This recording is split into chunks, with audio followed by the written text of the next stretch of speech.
Hello everybody, we are back with part 4 of our 8-week video series on blog topic ideas.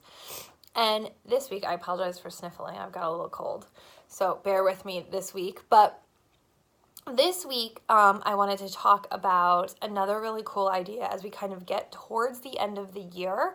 And this means it's a time for like kind of wrapping up projects, starting new contracts. In a lot of, like in my industry, working with small businesses and stuff, this kind of tends to be the year where we sort of wrap things up and then look forward to 2019 and starting new projects. And this is something that I actually forget to do, so it's a great reminder for me as well, is sort of as these projects are kind of wrapping up, or as you are selling things, or as you're closing out contracts, always, always, always ask for testimonials. Ask for, especially if you have people that you've really seen some great success with. You've worked with them for maybe a little while, you've worked with them this year. Even if they're not technically wrapping up their full contract, but you've worked with them long enough that they've seen some amazing growth, now is a great time to sort of start collecting those. So always reach out. Ask if you can get a video one. Some people are much more comfortable being on video. It's easier for them to just sort of sit and kind of talk about sort of what it was like working with you instead of trying to sit down and write it. Or if people are not comfortable with the video, then ask for written testimonials. Either they can put it out on, say, like your Google Plus listing or your Facebook listing. You can have them just send it to you, so you can post it out and use it yourself.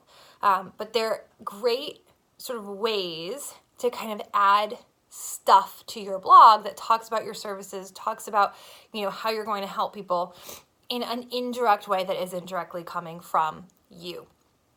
So it's much, much more powerful.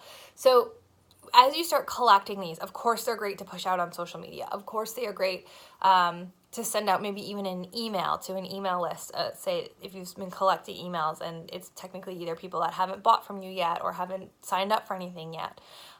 Testimonials are a great way. You can look at putting them into any sort of automated email sequences that you have. They're always good to have on hand for that.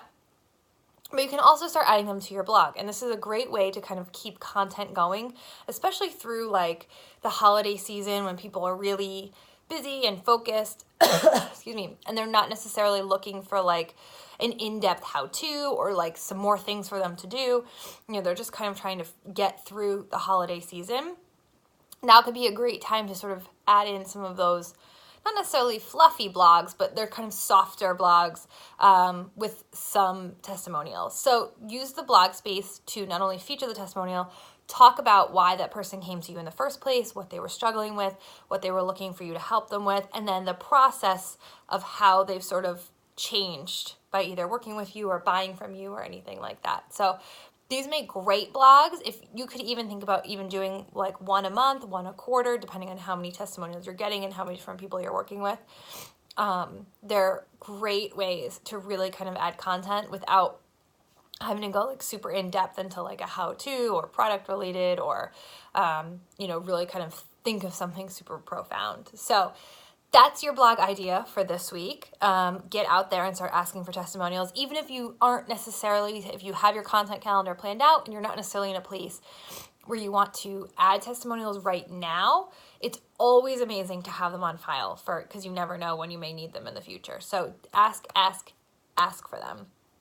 All right, guys, I will see you back here next week with part 5. We're past the hump. We're on the other end, and with some more great kind of blog goodies for you. And if you ever missed any of them, because this is part 4, if you missed the first 3, go right back into my IGTV channel or on my Facebook page. That's also hosted on my own blog, hubdigitalmarketing.com. So you can check out all of the previous blog ideas and start stockpiling some of them for your own content calendars. And as always, if you have a question, drop it in the comments. Send it to me via email. You can direct message me. I'm all around, and I'm willing to help. All right, guys, I will see you next week. Bye.